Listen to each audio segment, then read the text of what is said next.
Hi everyone, today we are going to be talking about mask resistant makeup.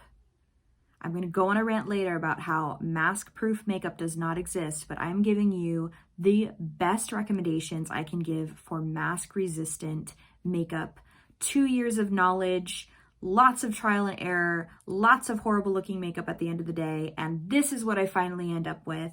I have some brush recommendations for you, I have some application recommendations for you, and most importantly, product recommendations. A lot of them in here are drugstore, which is exciting. So I hope that you will keep on watching.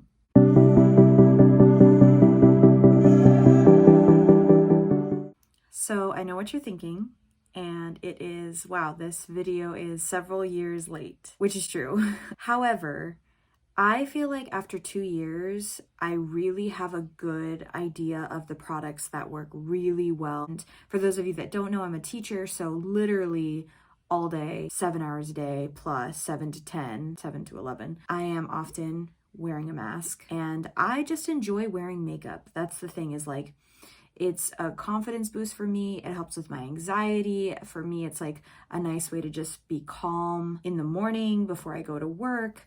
So I have still done a full face of makeup for the most part throughout the entire pandemic, which sometimes at the end of the day, I'm like, wow, this is a waste of money and a waste of time, but I've still continued to do it. So I have a pretty good handle on the products that work really well under a mask. And I know it's kind of like, well, some states are lifting things, some aren't. Like, I live in Hawaii, mask mandate is not lifted yet. Here we are with this video all about the best makeup under a mask. So we are starting with primer. So I need to preface this by saying that this is not going to be a full face of products. I mean, I'm going to be wearing a full face, but not all of them are specific to under a mask. Like, some I've just found it doesn't really matter, you know, works okay or is terrible no matter what. But there are quite a few things that I'm like, no, these are game changers. So okay, I adjusted the lighting, so hopefully you can actually see the makeup a little bit better. The first thing we're gonna be talking about is the e.l.f. Matte Putty Primer, specifically the matte one. And I don't use this all over. I use this specifically in the T-zone, and I get oily in the T-zone, but even if you don't, like, think about where that mask is and how concentrated it is. With you breathing, and if you're a teacher too, also talking, that's a lot of like your hot breath and sweat and all of that. At least for me, I found that I want this area to be as mattified as possible. So this works really well. We're gonna start with this. I also just use a normal, like, hydrating kind of primer around the other edges, just because I have really weird skin. So like T-zone gets really oily, but then I have dry skin too around. So it's better to just use a combination of both, but to have the matte right in the center is key. And now you're probably thinking, okay, foundation, right? Should I wear foundation? Should I not wear foundation? Totally up to you. I like to wear foundation mostly because I really like a complete eye look. Like, I really like eyeshadow and I really like eyeliner and mascara. And for some people, they can totally pull off a full eye look and no foundation. I think it looks crazy on me specifically.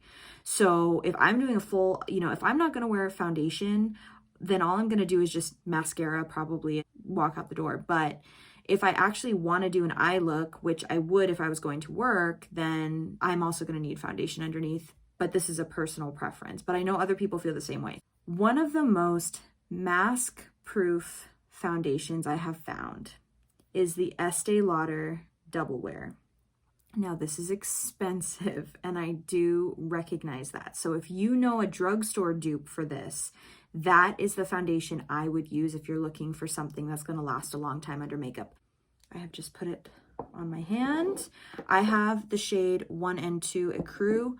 I think this shade, if we're just talking about shade and not talking about how it performs under a mask, this shade is too light for me a little bit, but the second shade down, the 2N1, is too dark for me. So I don't know if they have a shade in between that works. I just make this one work. This, for me, it kind of looks glowy now, partially because I have that hydrating primer too on the sides. Man, this stuff really mattifies on me throughout the day though, especially with the powder that we're going to use, but you need that. For what we're talking about, that's something that you need. Okay, brows are done. You want a concealer that will last pretty well with moisture, because once again, your breath is going to be coming up through the top of your mask and then kind of can mess up this whole area. So I found that the Instant Age Rewind multi-use concealer works really well. And if it starts to get messed up, you really can kind of like just press it down again, or even take a sponge, and it really helps. So this is the one that I recommend. And setting everything is going to be very, very key. And if you are someone that normally doesn't like a lot of powder, under a mask, I've found you just need powder. It's going to be your best friend, because all that moisture, once again, is going to get things pretty damp. So you want that powder to be able to soak up a lot of that. So I'm just going to go in with my under eye powder I always use, the number 7 Lift and Illuminate for under the eyes. We still haven't set the whole face yet. That'll come later. Now for eyeshadow, once again, I'm going to do this off camera. So I'm going to just use my Nudes of New York palette and use my normal MAC Soft Ochre paint pot. I literally just did the simplest eye look and pretty much just darkened up the crease. But hey, when I want a simple eye look, I really like this one. And if you want more glam, you can do it with this too. So that's a great drugstore palette if you're looking for one. Yeah, the next part of the eyes is actually, I think, really important. If you like liquid liner, I am a 100% die-hard liquid liner girl, okay? But if you are wearing a mask and your moist breath is going up, you need a liquid liner that is waterproof. But one that I know is good is the Physicians Formula Waterproof Eye Booster. This is great. You get a great line. It has a brush tip applicator, and the best part is it's waterproof. So when all of that moist breath comes up, it won't totally make your eyeliner smear all around, and then the rest of your eye makeup smear all around.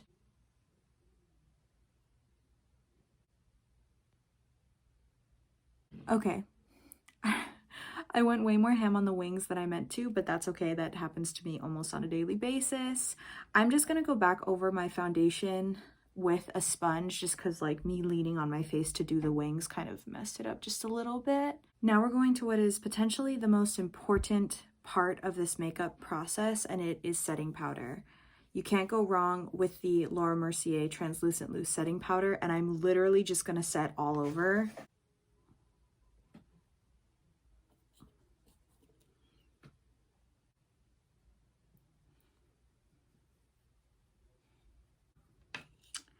I am not normally someone who bakes, but another technique that I have seen here on YouTube is actually just taking some of the powder in the cap and just taking your sponge and right around where your mask is going to be, bake. I don't normally do that, but I do think it works.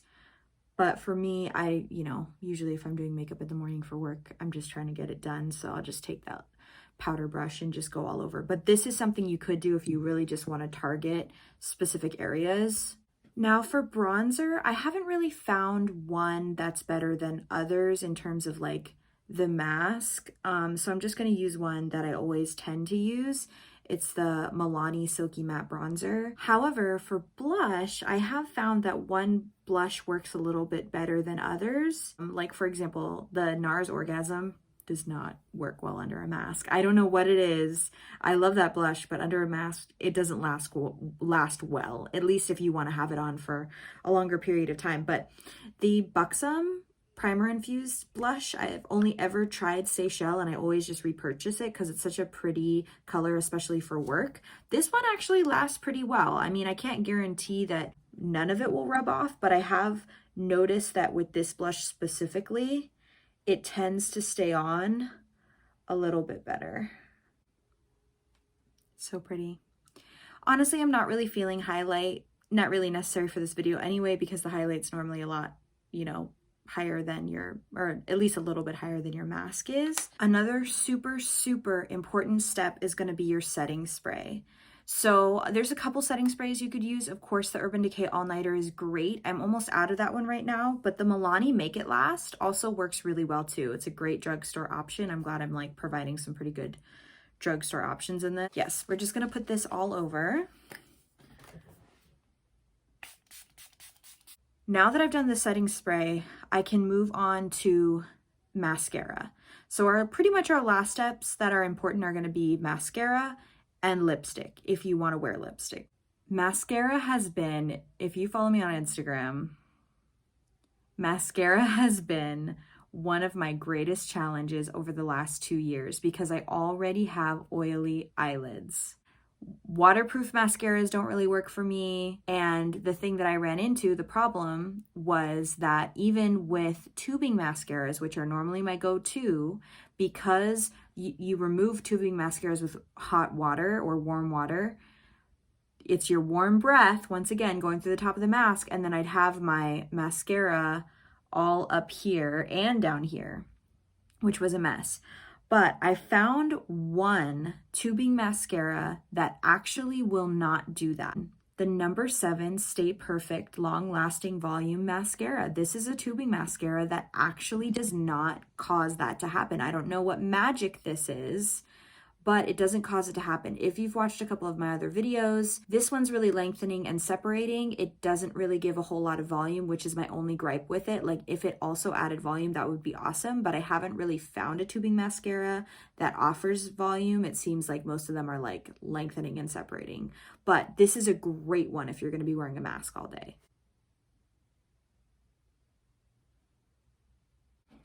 So there's the difference. I mean, it's kind of hard to tell because I'm wearing such thick liner, but you can kind of see separating, lengthening, not really volumizing. But it doesn't transfer, and that is the most important thing. So really great option. Now for lip products.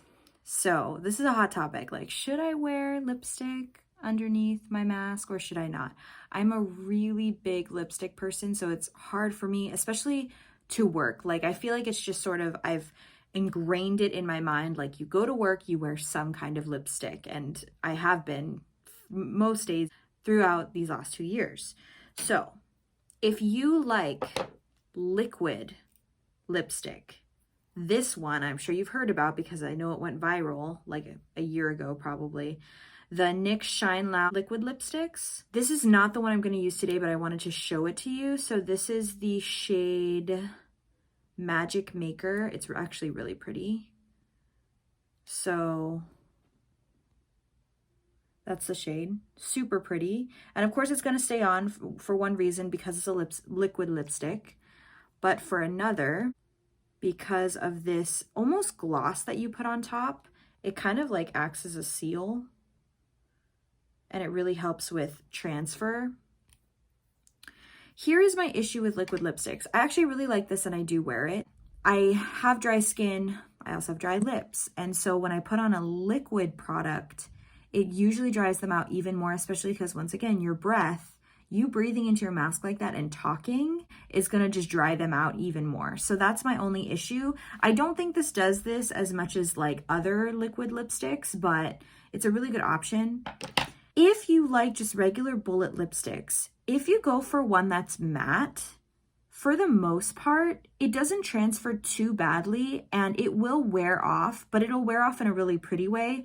Creamy ones, stay away, stay far away. Like they'll just bleed and get everywhere. This is the Revlon matte lipstick in Untold Stories. It's looking shiny because it's really hot in this room right now. But this one, I wore this yesterday to work. It worked really well and it wore off, but it wore off really beautifully throughout the day and it didn't end up all over my face. There was some in my mask, but it, you know, when I took off the mask, it still looked good. So I'm just gonna put this on.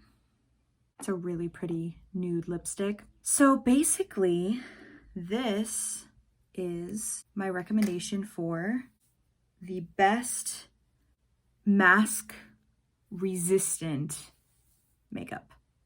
My hair looks crazy, but yeah, mask resistant, okay? I don't totally know what to call this video because mask proof is not possible. I don't care what anyone says. This is coming from somebody that uses different makeup products, has been for 2 years under a mask, wearing it for 7. If you are wearing it for 7 to 10 hours a day and you are talking, there is absolutely no way to have completely mask-proof makeup. It is not possible. But there is a way to have mask-resistant makeup, which is what we're going for today. Okay, I'm gonna do a little test here, and there will be makeup on this, but it will not be a crazy amount of makeup.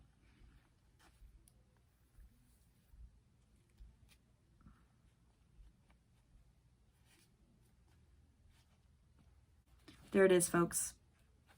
Look at that, the lipstick, but it's not all over my face.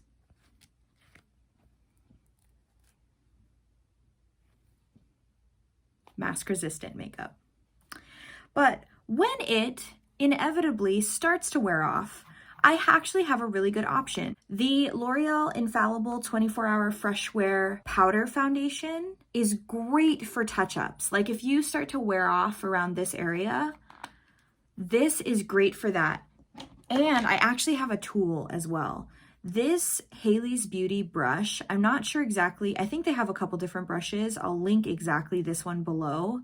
This brush, which it probably doesn't even look the same because I know they've changed their packaging, I'm not too sure. This brush with powder foundation works ridiculously well.